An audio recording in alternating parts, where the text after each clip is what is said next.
নমস্কার বন্ধুরা, কেমন আছো সবাই? আশা করি সবাই ভালো আছো। জয় সিম্পল লাইফস্টাইলে তোমাদের সকলকে স্বাগত। চলে এসেছি আজকে নতুন আরেকটা রেসিপি নিয়ে। এটা হলো লোটে ফিশ ঝুরি।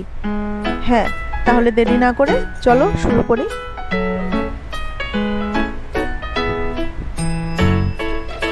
প্রথমে দেখো আমি কিছুটা পরিমাণ লোটে ফিশ নিয়ে নিয়েছি, কাঁচা লোটে ফিশ।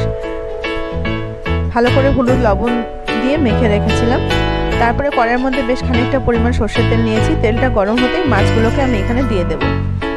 মাছগুলোকে কিন্তু আমি এর আগে মাছের রেসিপি শেয়ার করেছিলাম। এই লোটে ফিশে আমি বলেছিলাম মাছগুলো ভীষণ নরম হয়, খুব সাবধানে উল্টাতে হয়। তবে এখানে আমি সাবধানতা দেখাবো না, কারণ আমি মাছগুলোকে ভেঙে দেবো। যেহেতু ঝুরি, তাই আমাকে মাছগুলোকে কিন্তু ভেঙে দিতে হবে, যার জন্য আলাদাভাবে ভাঙার দরকার নেই। মাছগুলো কিন্তু ভাজতে ভাজতেই নরম হওয়াতে পুরো মাছটাই কিন্তু ভেঙে একদম ঝুরঝুরে হয়ে যাবে। তারপরে দেখো ভালো করে ভাজা হয়ে গেলে এই মাছগুলোকে আমি নামিয়ে নেব। মাছগুলো সবগুলোই ভেঙে একদম ঝুরঝুরি হয়ে গেছে। এবারে দেখো মাছগুলোকে আমি নামিয়ে নেব। তারপরে কড়ার মধ্যে বেশ কিছুটা পরিমাণ আবার সর্ষের তেল অ্যাড করব। এবারে তেল গরম হতেই আমি এখানে দিয়ে দেব কিছুটা পরিমাণ পেঁয়াজ কুচি। এখানে আমি বড় মাপে 2টো পেঁয়াজ আর মাঝারি মাপ হলে 3টে পেঁয়াজের মতো নিয়েছি। আর নিয়েছি এখানে একটা টমেটো। কিছুক্ষণ নাড়ানোর পরে পেঁয়াজটা যখন মজে যাবে, একটু ভাজা ভাজা হতে হতেই তারপরে আমি আস্তে আস্তে এখানে পরপর মশলাগুলো অ্যাড করে দেব। এখানে দেখো আমি মিক্সির মধ্যে কিছুটা পরিমাণ গোটা দুয়েকের মতো রসুন, একটু কাঁচা লঙ্কা আর একটু পেঁয়াজ বাটা করে রেখেছিলাম, সেটা দিয়েছি। আর এখানে গুঁড়ো মশলার মধ্যে আছে জিরে গুঁড়ো, ধনে গুঁড়ো, লঙ্কার গুঁড়ো, লাল লঙ্কার গুঁড়ো, আর আছে হলুদ, স্বাদ মতো লবণ।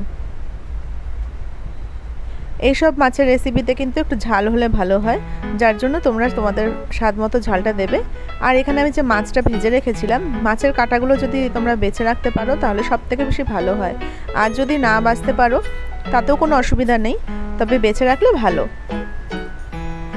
এখানে আমার সময়ের অভাব ছিল, যার জন্য আমি কিছুক্ষণ মাছগুলোকে ঠান্ডা হওয়া পর্যন্ত ওয়েট করতে পারিনি।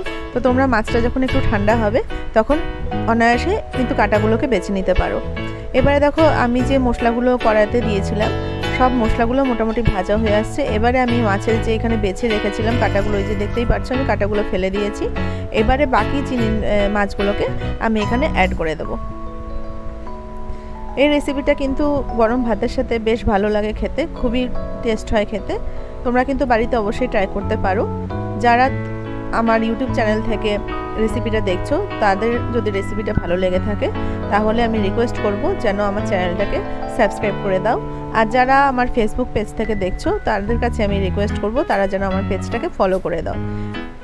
এরকম নতুন নতুন রেসিপি পেতে অবশ্যই আমার চ্যানেলে আমার পেজে থাকতে হবে, তোমাদেরকে আমার পাশে তোমাদের থাকতে হবে।